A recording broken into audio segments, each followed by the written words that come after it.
Okay, now that we got our rice ball here with our little hole, we are going to put in a little mozzarella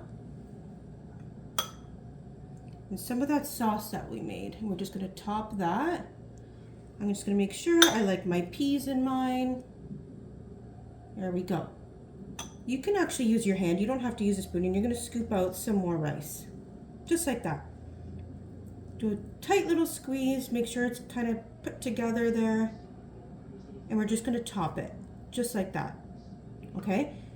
Very gently, we're going to form it into a ball.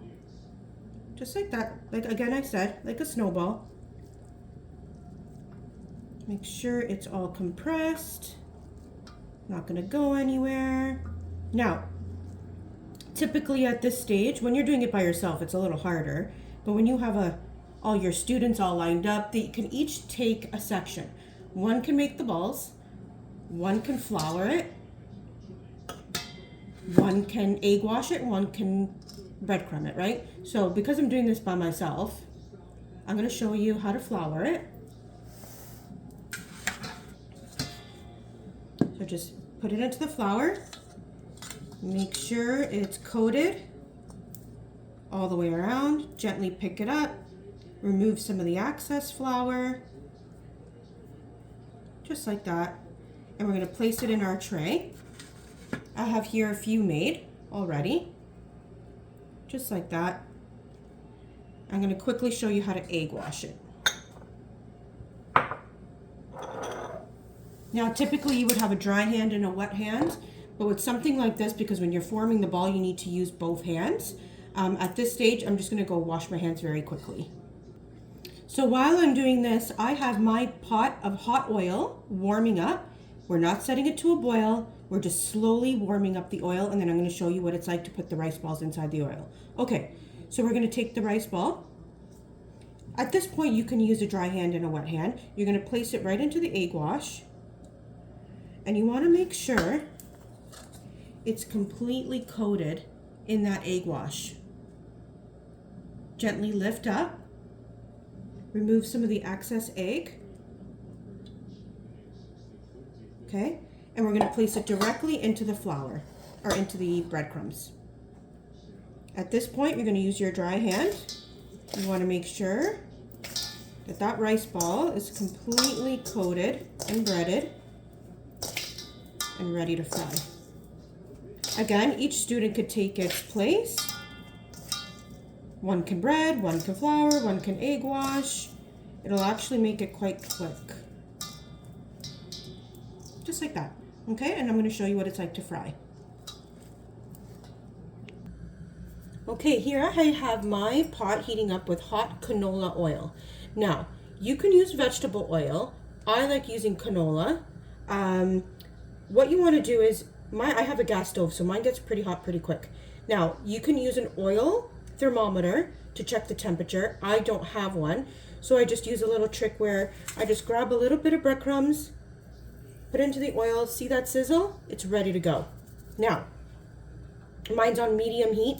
These don't have to cook very long. I just want these rice balls to get brown. Now, with them getting brown, it's because the rice is already cooked inside. So we just want to get that crispy coating. I'm going to use my ladle here with the holes. I'm going to place a rice ball onto it. Why do I do that? I'm not going to toss a ball into hot oil. That's going to splatter, it's going to burn, it's going to cause a kitchen fire.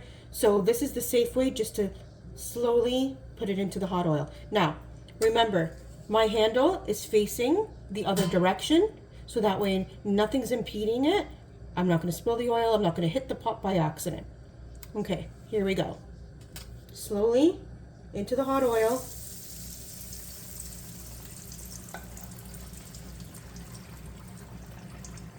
There we go. I have my pan here with my paper towel so that when I take them out, it'll catch all that oil and absorb it, so your oil drip pan. I'm going to wait a couple minutes. Again, you could stick this in the ladle just to see where it's at. Perfect. So less than 5 minutes. Let's do another one. Again, be careful, this gets super, super hot as well. So you can wait a couple minutes to place your other rice ball on it. There we go. Let's put it into the hot oil very, very slowly.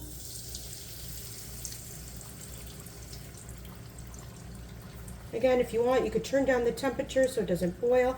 I like to put my oil high enough so that the ball is completely immersed into the oil. So that way we don't have any churning or anything to do.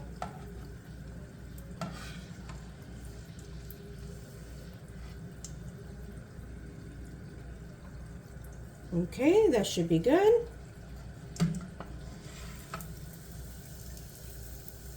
Let the oil drip into the pot a little bit before we transfer it onto our drip sheet. There we go.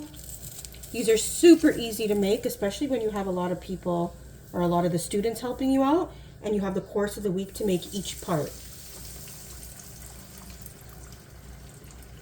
There we go, simple arancini.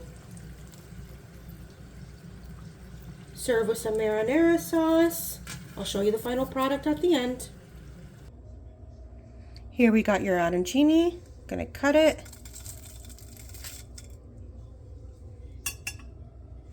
With your marinara sauce. Bon appetit.